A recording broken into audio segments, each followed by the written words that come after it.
Hi, John. Hello. It's been like 1 month since our last, no, 2 months maybe, since our last episode. And we are now in Thailand in this beautiful house that we're gonna leave very soon. And actually, I've been here 2.5 months, so soon it's gonna be 3 months. And it took us this whole periods of Christmas and New Year's and my birthday until we are finally meeting again. And we are finishing the season that we started to talk about different pillars and topics of our embodied leadership journey. And the reason I'm introducing all this is because I just want to go straight into the question that I have for you.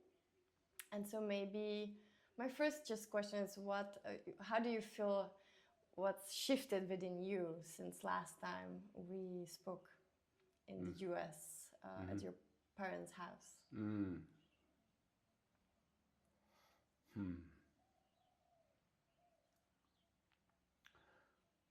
I don't know. that's probably the most honest answer. But there's been, I would say, it feels like I'm in process of a shift, but I can't name it. There's been a lot of work. We've been working. We've been in the beautiful and difficult and messy finding of sacred relationship.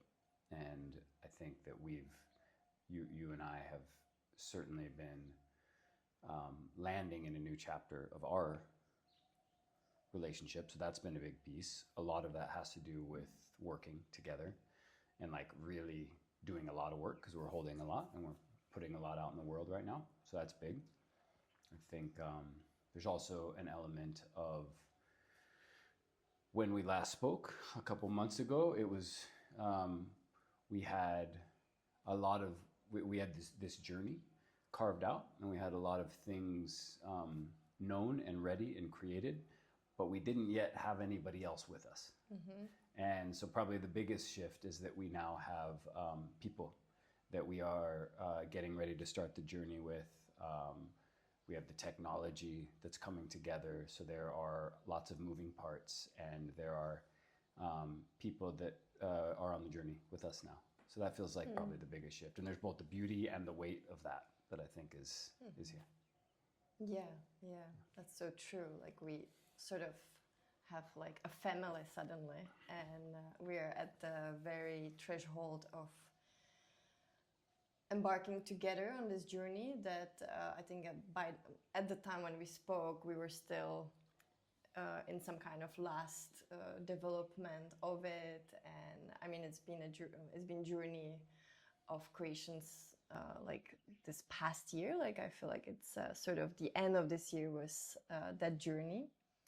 And I think it's beautiful that I remember we wanted to talk about, because we talked about the 4 pillars that sort of are this frame that holds this journey, that is a 12 months online container and sort of a mystery school.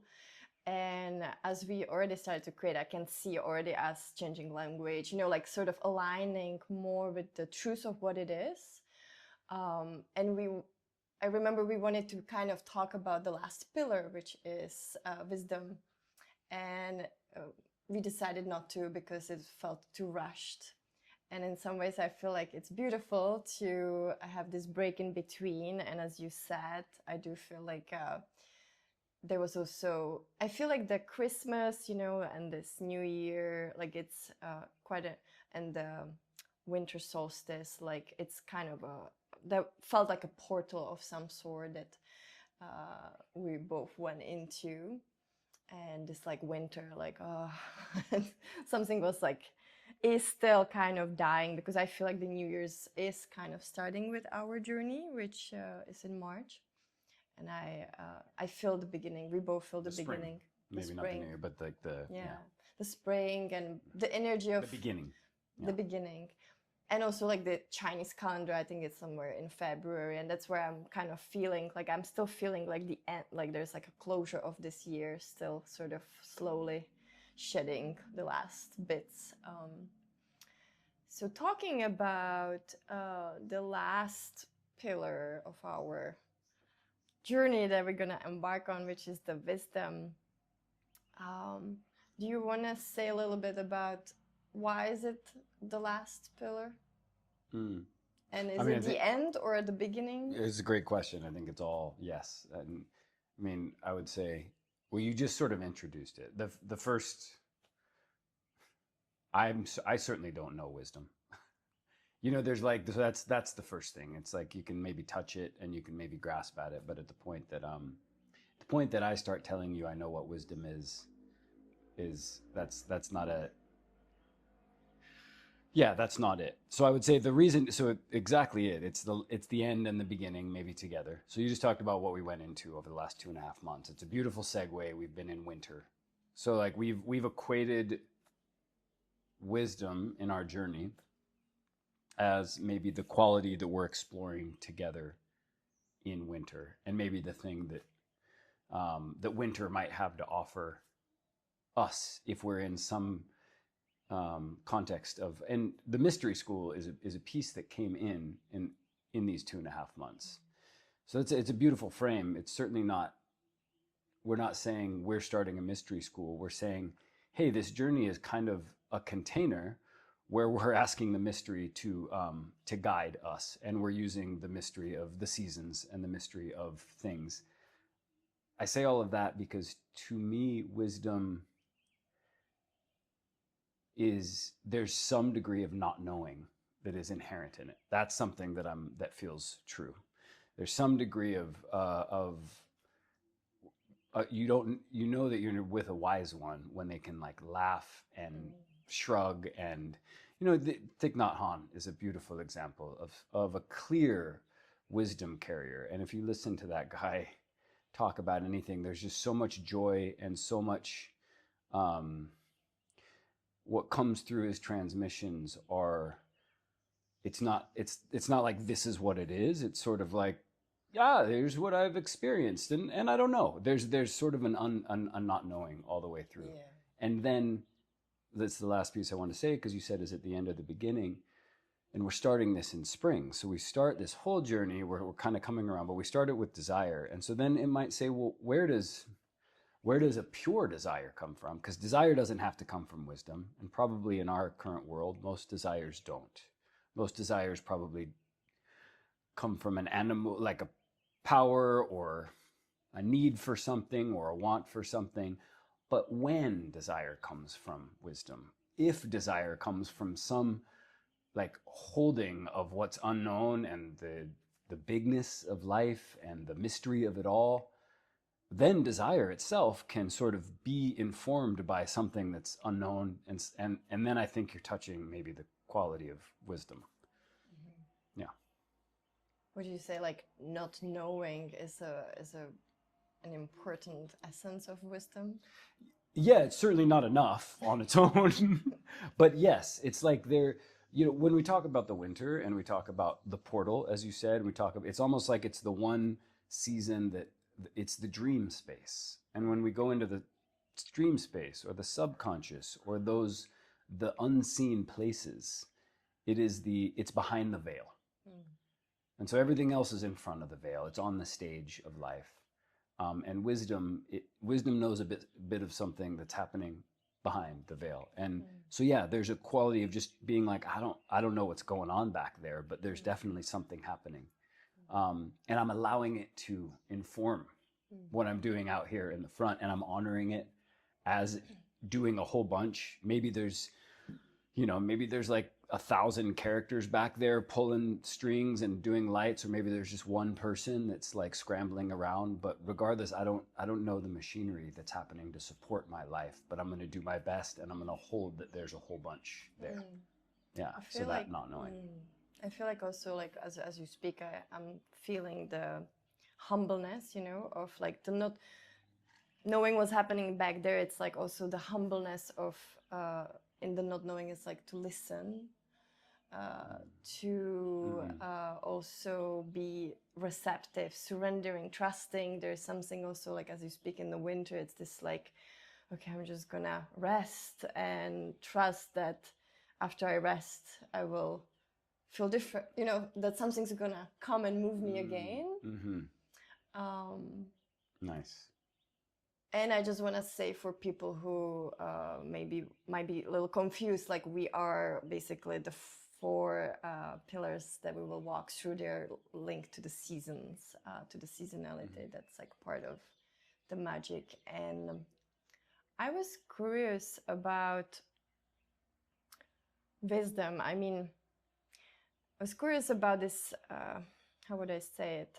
Or my question would be like, do you think wisdom is, what's the relationship between wisdom and time? And does it mean that more time is more wise, or is it in the repetition of things that it's not really about the time, but it's about like repeating something over and over that will, you know, like what's there for you? It's a beautiful question. Or do you want to answer it? No. Yeah, it's a really good question. I would say that time, you know, I would go to what is time doing for us? It's allowing us to,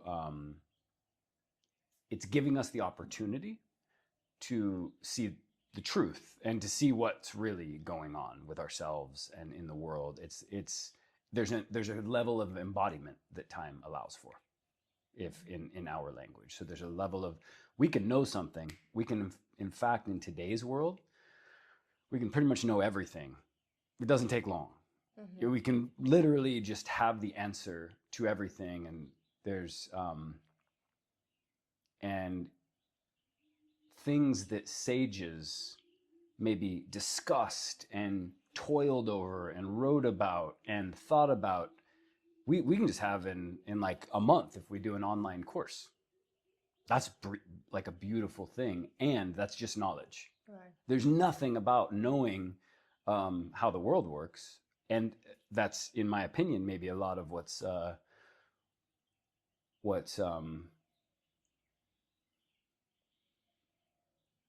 it's not the word wrong, but a lot of the pain and dis-ease that we see in our culture is a result of knowing things and then thinking we have them. You know, it's like, because I know something, I can do it. Because I know what leadership is, I'm a leader.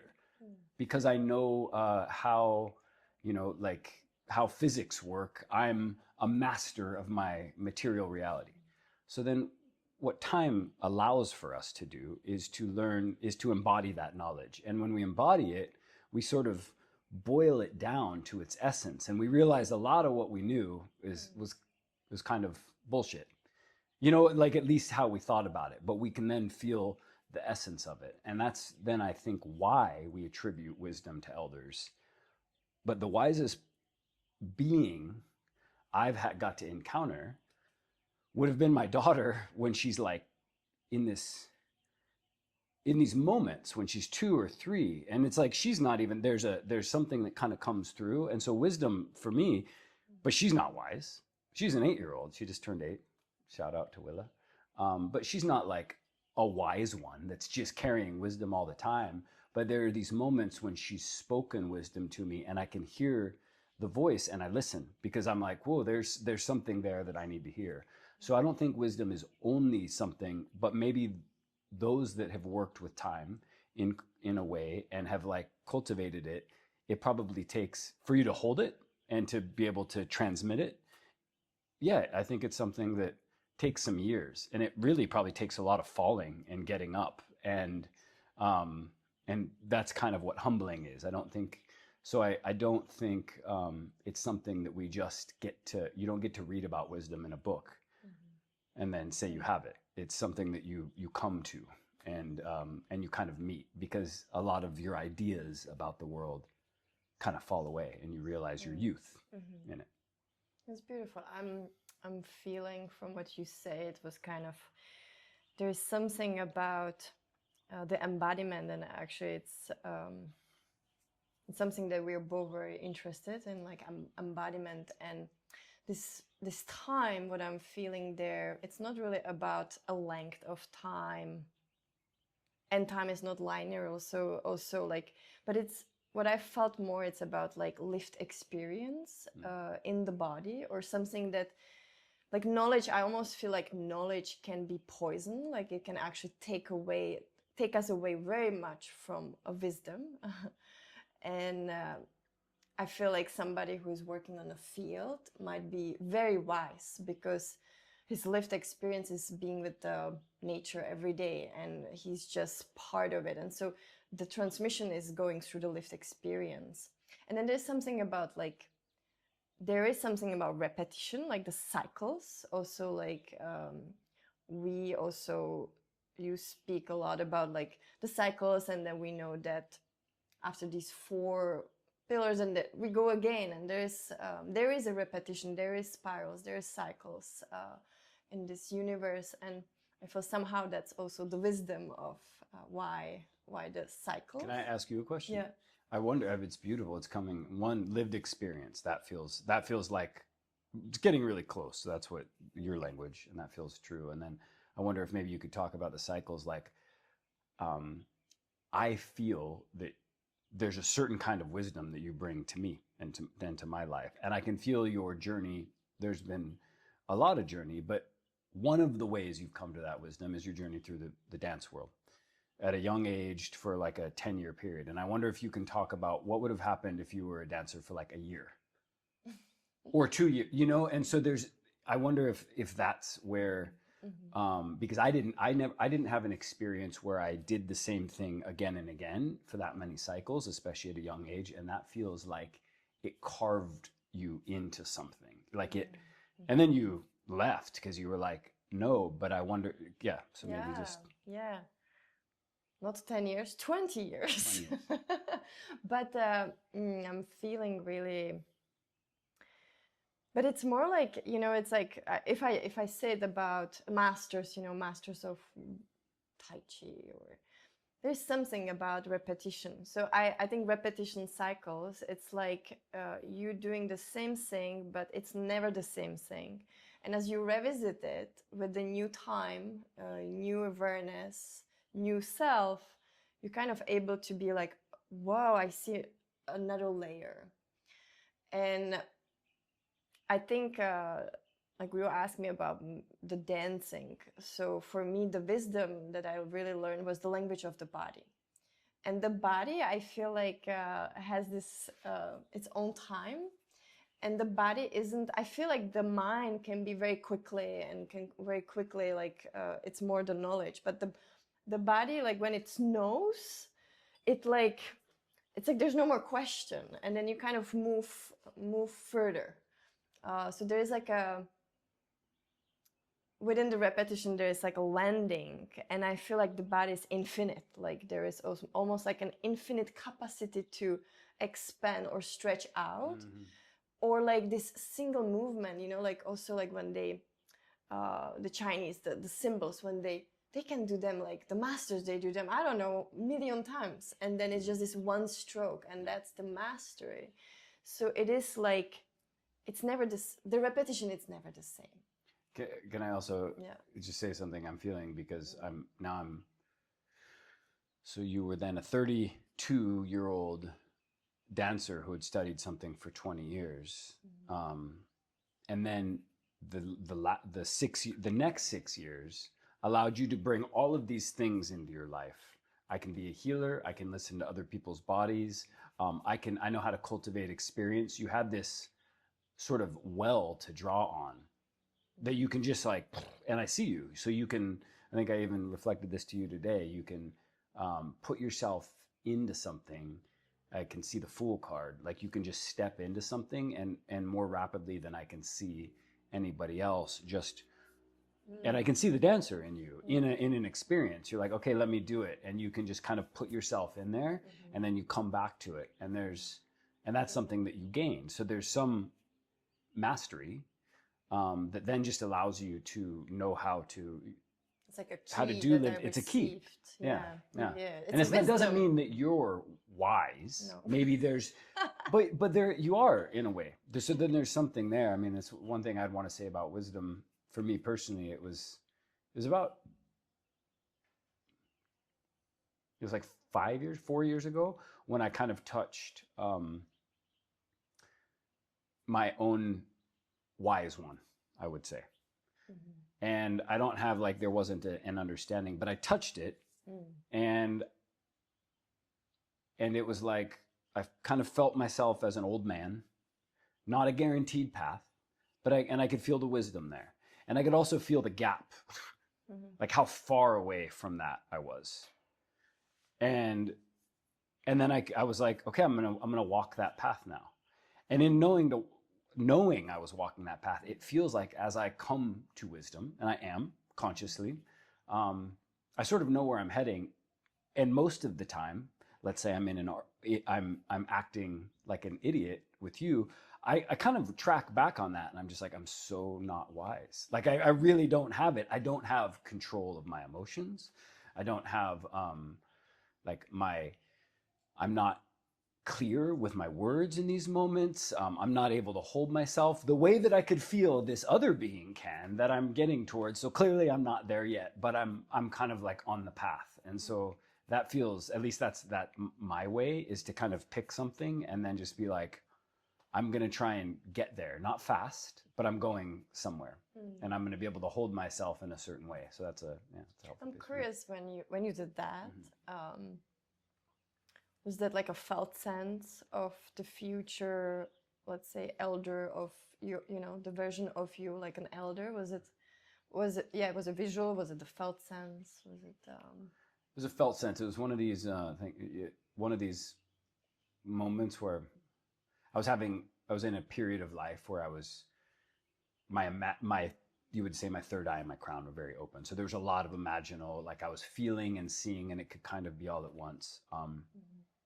And I was specifically, it was when what we have was kind of coming through, and I was thinking essentially like, how does the world, how do we make it? It was during the COVID time. Like, how is this going to not end in all the terrible ways that I can sort of see as I was watching the systems? And the answer that I gave myself, or that came from a higher power, or that was infused from the mystery, is we don't have a culture with elders. And so then I was like, well, what's an elder? And it was this recognition that I'm like, I actually didn't know. And so that's the how. And then it kind of showed me what an elder was, and I could tell that was me, because and so I was like, well, great. How do we do that? And it was like, well, you have to become that. And so the commitment, so there's just, like the way the mind and the way so there's a lot of levels. And so it was, I'd say probably more than anything for me, I asked and received an answer. And usually the way I receive, it's more somatic. I think some people get visions, like in that night I was driving, actually. It was probably 1 a.m, and I was in the Sierra Nevada mountains, and there was a big sky full of stars. And so I can remember sort of sitting there and just having this conversation with, but then it does usually come through for me as a felt sense. And then I sat with some meditation and gave some presence to this character to kind of feel it and call it in. And so I wouldn't say there's like a guy. yeah. I don't have a face. Yeah. That's beautiful. And I think that's also, like, again, I do really feel this connection to the wisdom lies within the body, so like the embodic somatic, because the mind would be like tricky. It starts to like, and I like that you say that, because I think it's also a beautiful idea which came to me. I know it's a thing, like you can call in your elder self. I didn't know that it's a thing. It's a practice or a technique that some people use, and they really speak with their older self. But I had an experience when I was young, when I was, I think, like 10, and I was in a very difficult situation in my family. And I was like desperate. I didn't know what to do, how I'm gonna survive.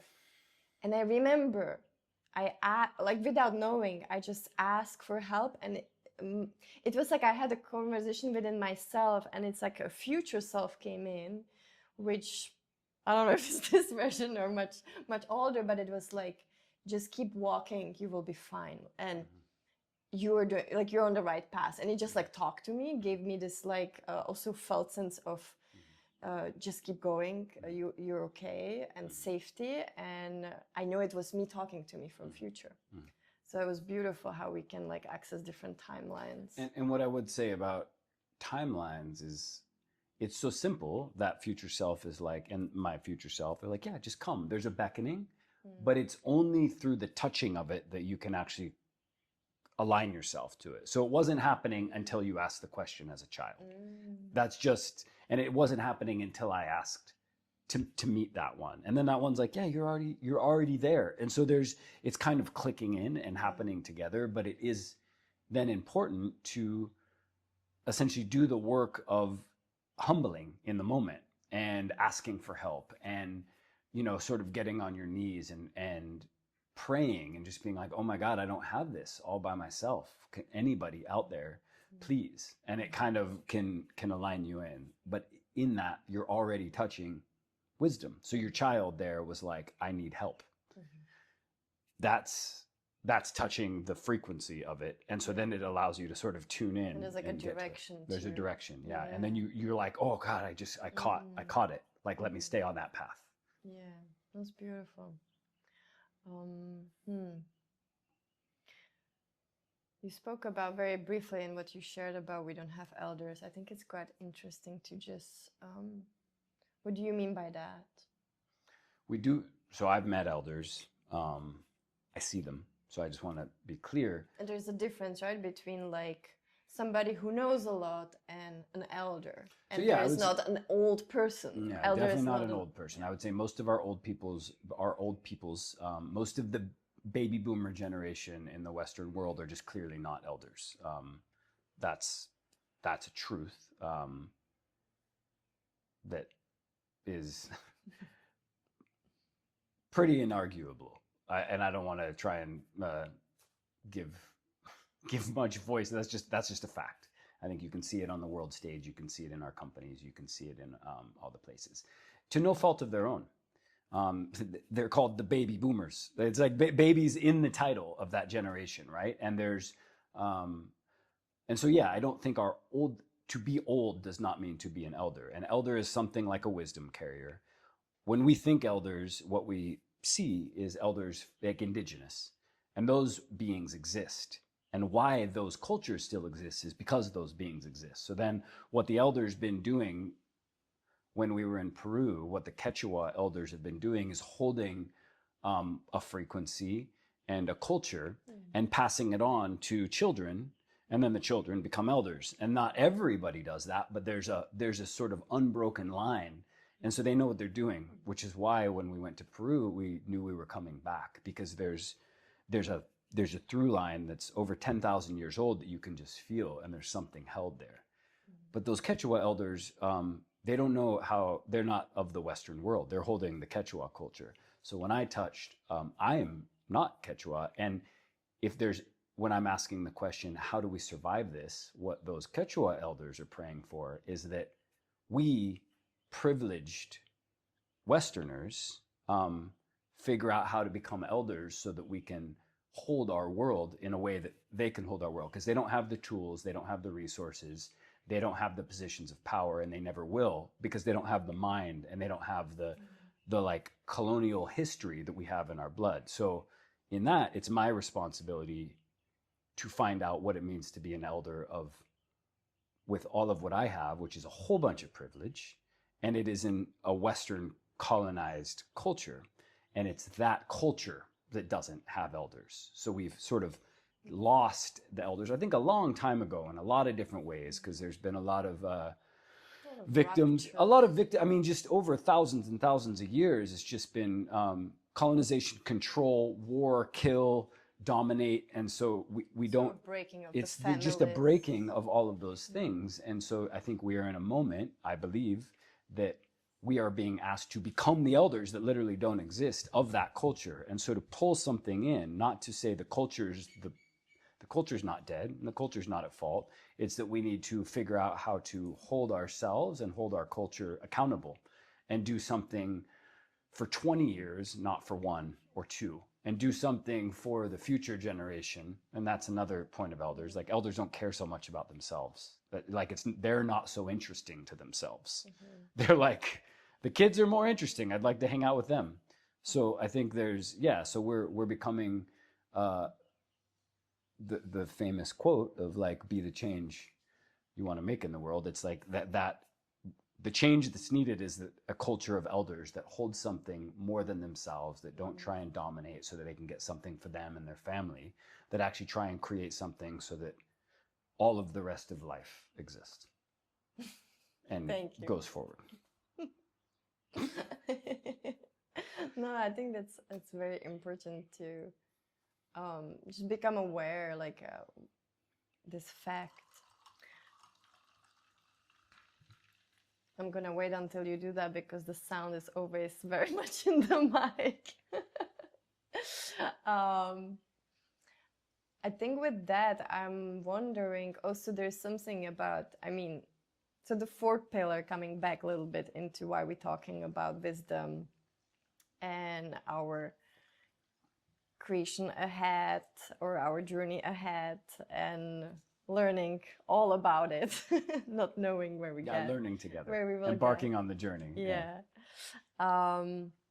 There's also something when you talk about elders, I feel like in the fact that they're culture keepers and there is a responsibility of some sort, and they're really less concerned maybe about themselves and more concerned about the future ancestors and the past ancestors. So there is like wilder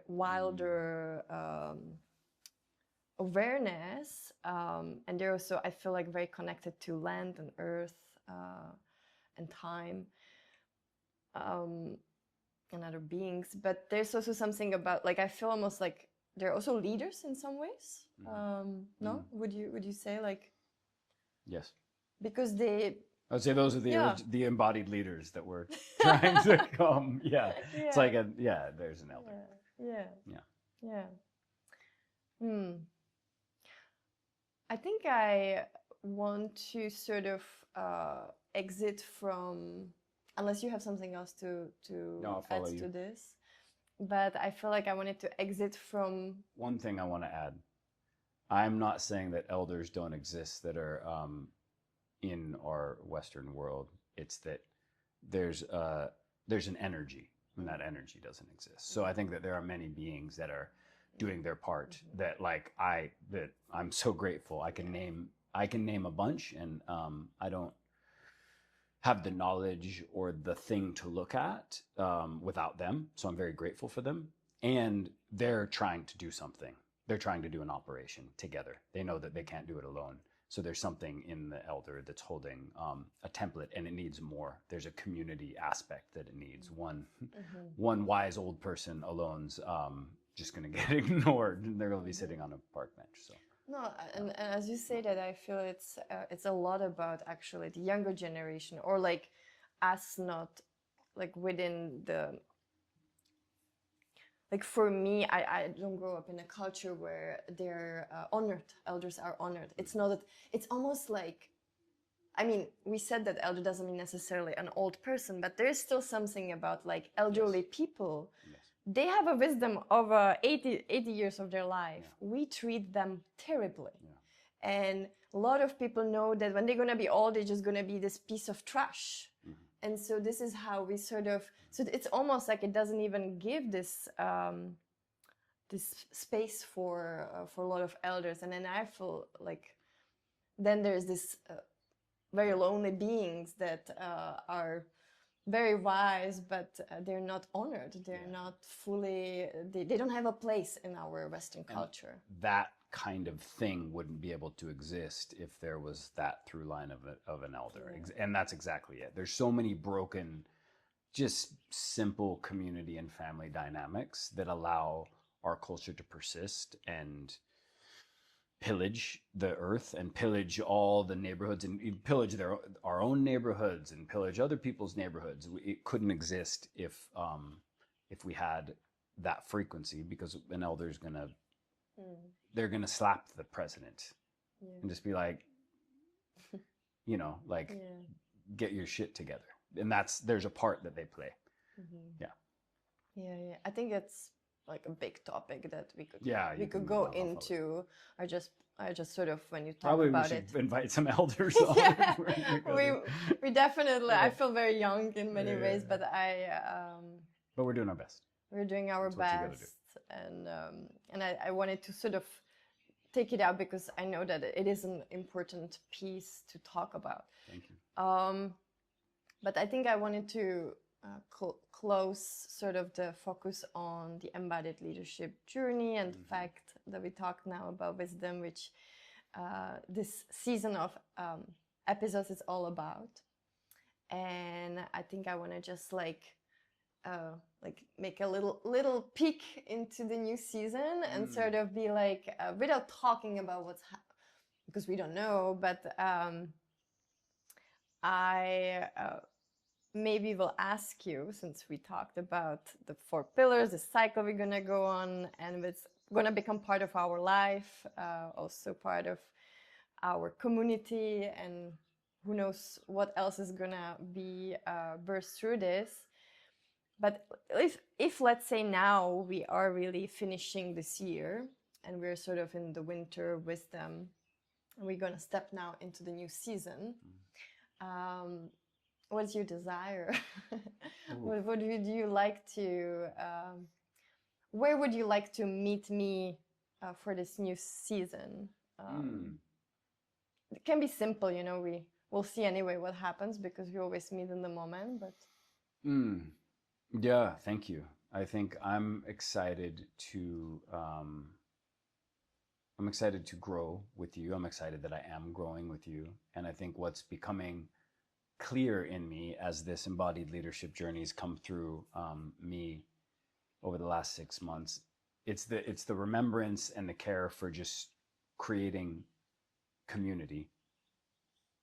But it's exploring what community is, and really at some level community is just community of life, community with chickens and horses and trees and each other, and our loved ones and our kids and the elders. And so there's something about relationship that's really turning me on right now, and just what is relationship. And so I think what I'm excited about with you is to explore what is relationship between 2 beings, specifically a man and a woman. And what are the difficulties with that? What are the challenges? What are the what are the preconceived patterns that we have, and which parts of those are really true and which parts are trash that we need to sort of remake or at least question? And how do you do that? And how do you do that in holding each other? And how do you embark on a sacred relationship with the idea that you're both 2 sovereign beings that need to still be able to fall and be separate and make mistakes and have other relations with all the different beings, and then hold something true and real and sacred that no other has. And so I think all of those things, that's the big scary thing that's alive in me, and I'm kind of like, oh, that's something that we should explore with some intentionality. And this feels, the idea of making love feels beautiful to me. Yeah, that's beautiful. I don't think I have much to add. Like I resonate. I'm feeling like where I am in my life and in this journey of getting to know each other and walking life, and you being as my best friend, and sometimes somebody I want to murder. And my coworker, and we have all these roles. I feel like our relating and our partnership is very unique and very complex, and we're very complex beings.